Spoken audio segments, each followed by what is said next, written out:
Bonjour à toutes, bonjour à tous, bienvenue sur My UX Experience, la première chaîne YouTube qui ne parle que du basket 3-3. Alors aujourd'hui, deuxième partie de la vidéo avec Rodrigue Octobre. Rodrigue, bonjour.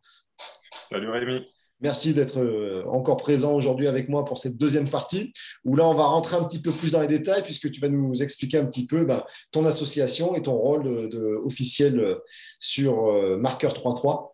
Je rappelle qu'il y a eu une première partie la semaine dernière, donc n'hésitez pas à aller voir dans la bio en description pour aller voir la première partie. Voilà, et bien écoute, Rodrigue, donc tu as créé en 2017, tu nous as dit, Sport Event Corporation. Alors, présente-nous un petit peu cette association. Alors, Sport Event Corporation, c'est une association donc 100% spécialisée basket 3x3. Donc, dans cette association, on ne fait que organiser des tournois pour tout type de public, des tournois jeunes, des tournois 100% masculins, des tournois 100% féminins, des tournois d'entreprise. Euh, et donc, l'idée, c'est de pouvoir proposer des manifestations sportives à travers le basket 3x3, nouvelle discipline olympique. Voilà. Et vous êtes combien de bénévoles, de dirigeants dans cette association? Alors, actuellement, dans cette association, on est 5 licenciés, 20 bénévoles, ce qui nous permet d'assurer à peu près à chaque fois les 53 tournois qu'on a fait jusqu'à maintenant depuis 2017.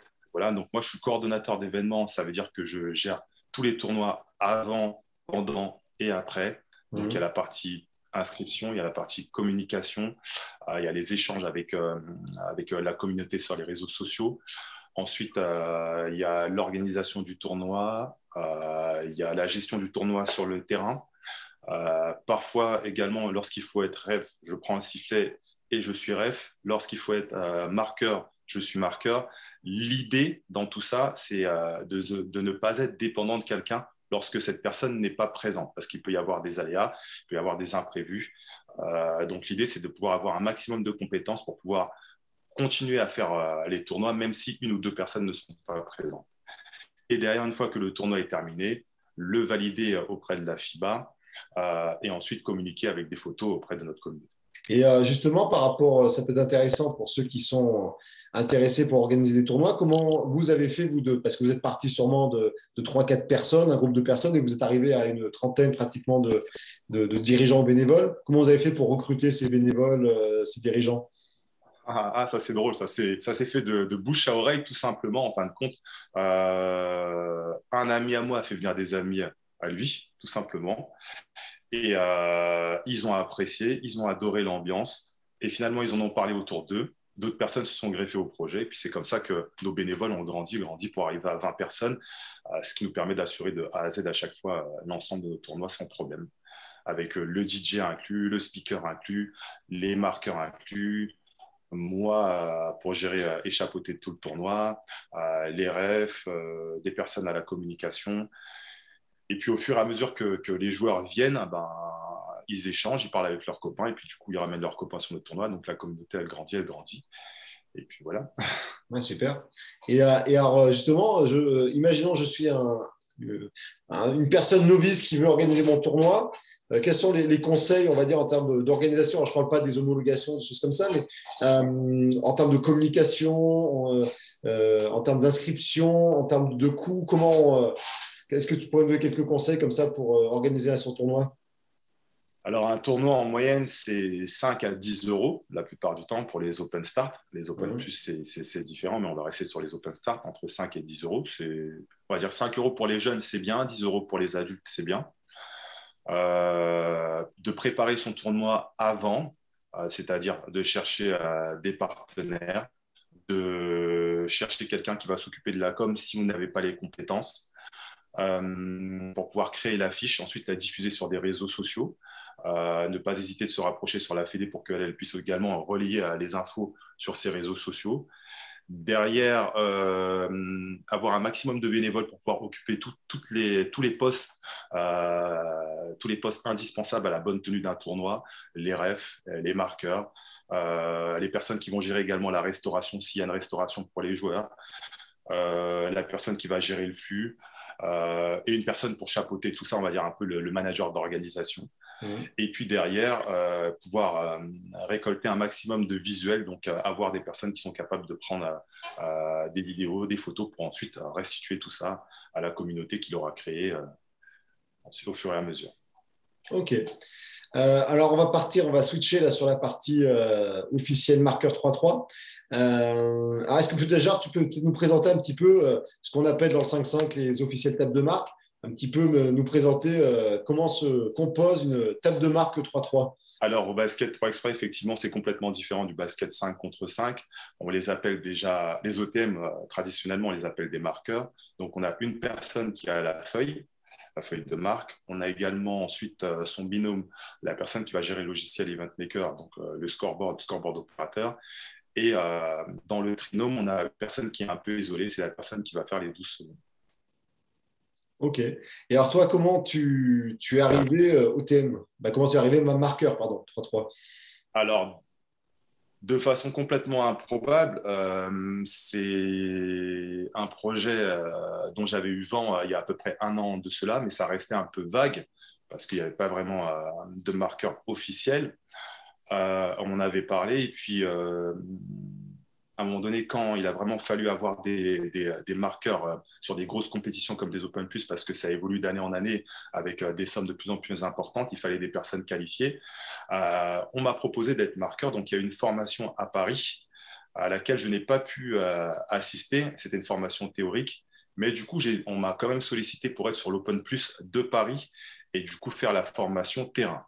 Ouais. Cette formation terrain, elle a été assurée par Corinne Taillé, qui est de la région ARA, qui est OTM Euroleague et qui est marqueur dans la FFBB et qui a même déjà fait beaucoup de compétitions internationales. Et du coup, c'est elle qui m'a formé en tant que marqueur. Cependant, avec l'expérience que j'avais, puisque je suis un organisateur et le logiciel Event Maker, c'est un logiciel que je connais par cœur, donc ça m'a permis d'accéder rapidement à cette fonction et de pouvoir rapidement être opérationnel. Mais uniquement, me concernant uniquement pour la partie scoreboard opérateur, parce que la feuille, c'est pas quelque chose que j'apprécie et c'est pareil pour les 12 secondes. Donc par contre, je suis un vrai expert pour le scoreboard. Ok. Et alors, en tant qu'officiel, donc tu es désigné sur les compétitions de la Super League, je suppose? Tout à fait. Alors, j'ai été désigné pour l'Open Plus de Paris. Après, j'ai été formateur sur l'Open Plus des Hauts-de-France. Mhm. Ensuite, j'ai été formateur sur l'Open de France à Lille. Et j'étais également marqueur en parallèle.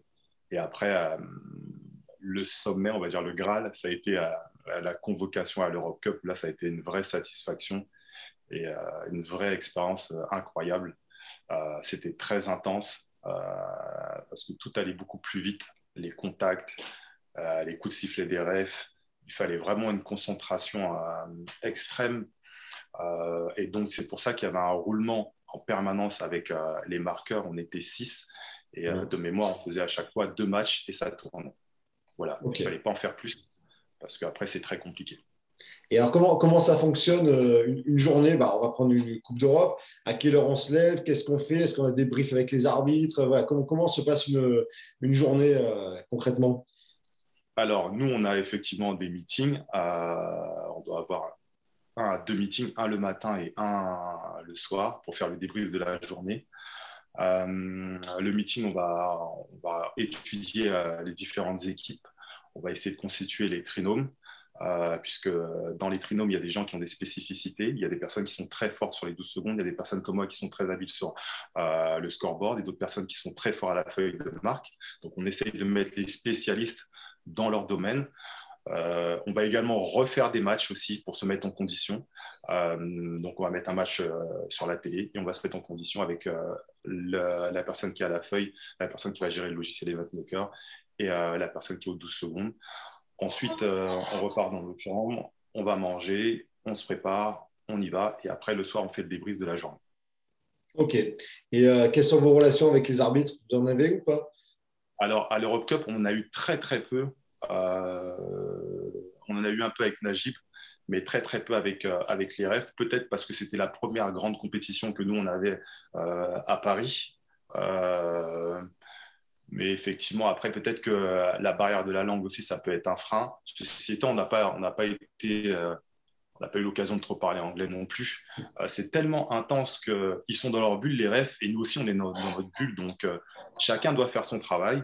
Et d'ailleurs, d'après les bruits de couloir que j'ai pu avoir, ça s'est extrêmement bien passé. Voilà. Ok. Parce qu'il me semble qu'il y a un responsable FIBA avec vous sur la Tout à table et fait. c'est lui, Effectivement. c'est elle, là, je crois que c'est une fille, une hongroise, je crois. Non, là, c'était un homme qui était Ah, présent. Voilà, la plupart du temps, c'est avec cette personne que les refs échangent, et très peu avec nous. Et lui fait le lien ensuite avec les marqueurs. voilà. C'est lui qui, en général, qui s'occupe de la vidéo, en général, Tout sur à les fait, challenges. exactement. Tout à fait. Effectivement.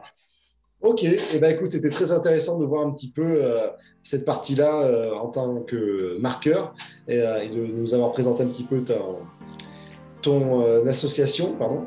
Et ben écoutez, merci de nous avoir suivis, merci Rodrigue d'avoir pris le temps d'échanger avec moi. Merci à vous de nous avoir suivis et je vous dis à la prochaine. Bye bye.